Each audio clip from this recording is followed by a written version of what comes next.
भाई मतीदास जी का जन्म एक ब्राह्मण परिवार में हुआ था, जो पीढ़ियों से सिख गुरुओं का अनन्य भक्त था। उनके दादा भाई परागा जी छठे गुरु श्री गुरु हरगोबिंद साहिब जी के साथ युद्धों में शामिल रहे थे। इसी वीरता और भक्ति के वातावरण में मतीदास जी का पालन पोषण हुआ। वे श्री गुरु तेग बहादुर जी के अत्यंत निकट थे और गुरु जी के दीवान के रूप में सेवा करते थे। वे न केवल एक योद्धा थे, बल्कि वेदों और गुरबाणी के प्रकांड विद्वान भी थे। जब कश्मीरी पंडितों ने अपनी रक्षा के लिए गुरु तेग बहादुर जी से गुहार लगाई, तो गुरु जी ने औरंगजेब को चुनौती दी। गुरु जी को गिरफ्तार कर दिल्ली लाया गया। उनके साथ उनके सबसे विश्वास पात्र साथी भाई मतीदास जी, भाई सतीदास जी और भाई दयाला जी भी थे। औरंगजेब का उद्देश्य स्पष्ट था, यदि इन प्रमुख सिखों को इस्लाम में शामिल कर लिया जाए तो आम जनता का मनोबल टूट जाएगा। दिल्ली की चांदनी चौक कोतवाली में भाई मतीदास जी को लोहे के पिंजरे में बंद रखा गया। काजी और मुगल अधिकारी रोज उनके पास आते और उन्हें बहलाने की कोशिश करते। प्रलोभन। उन्हें कहा गया कि तुम्हें मुगल सल्तनत का सबसे ऊंचा ओहदा दिया जाएगा, तुम्हें सोने चांदी से तौल दिया जाएगा। तर्क। काजी ने कहा, तुम हिंदू हो, फिर इन सिखों के लिए अपनी जान क्यों दे रहे हो? उत्तर। भाई मती दास जी ने गर्जना करते हुए कहा, मेरा धर्म वह है जो मुझे सत्य के लिए जीना और सत्य के लिए मरना सिखाता है। तुम्हारा राज्य 2 दिन का है, लेकिन मेरे गुरु का राज्य शाश्वत है। जब औरंगजेब ने देखा कि मतीदास जी को किसी भी कीमत पर झुकाया नहीं जा सकता, तो उसने उन्हें इबरतनाक, इतनी खौफनाक कि लोग कांप जाएं, मौत देने का फैसला किया।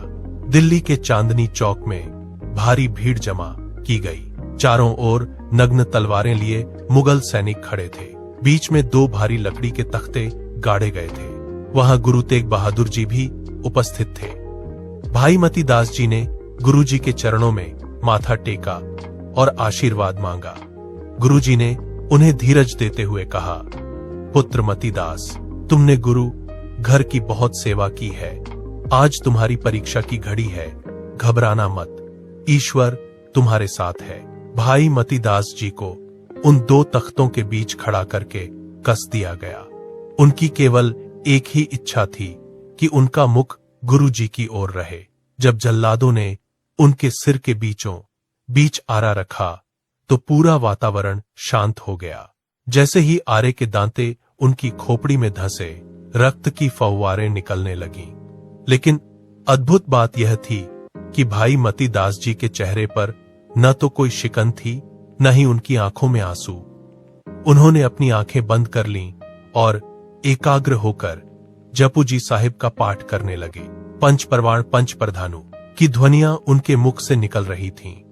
आरा उनके चेहरे से होता हुआ गर्दन और फिर छाती तक पहुंच गया। शरीर के 2 भाग हो रहे थे, हड्डियां कट रही थीं, लेकिन पाठ की लय नहीं टूटी।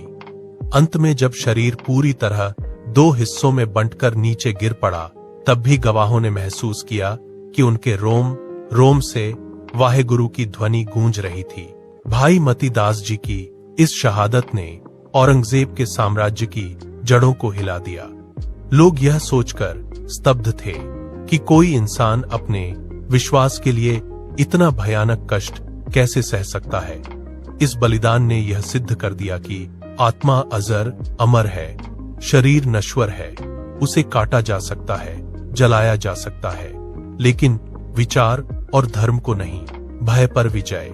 गुरु के ज्ञान ने उन्हें शारीरिक पीड़ा से ऊपर उठा दिया था। क्रांति की लौ। इस बलिदान ने सिखों और हिंदुओं के भीतर एक ऐसी आग जला दी जिसने आगे चलकर मुगल साम्राज्य के पतन का मार्ग प्रशस्त किया। उपसंहार। भाई मतीदास जी का जीवन हमें सिखाता है कि सफलता पद या प्रतिष्ठा में नहीं, बल्कि अपने चरित्र और विश्वास पर अडिग रहने में है। वे आज भी हर उस व्यक्ति के लिए प्रेरणा स्रोत हैं जो अन्याय के खिलाफ लड़ रहा है। उनका नाम इतिहास के पन्नों पर नहीं, बल्कि लोगों के दिलों पर सोने के अक्षरों में अंकित है। अगर आपको यह साखी अच्छी लगी तो कमेंट बॉक्स में वाहेगुरु जी जरूर लिखें।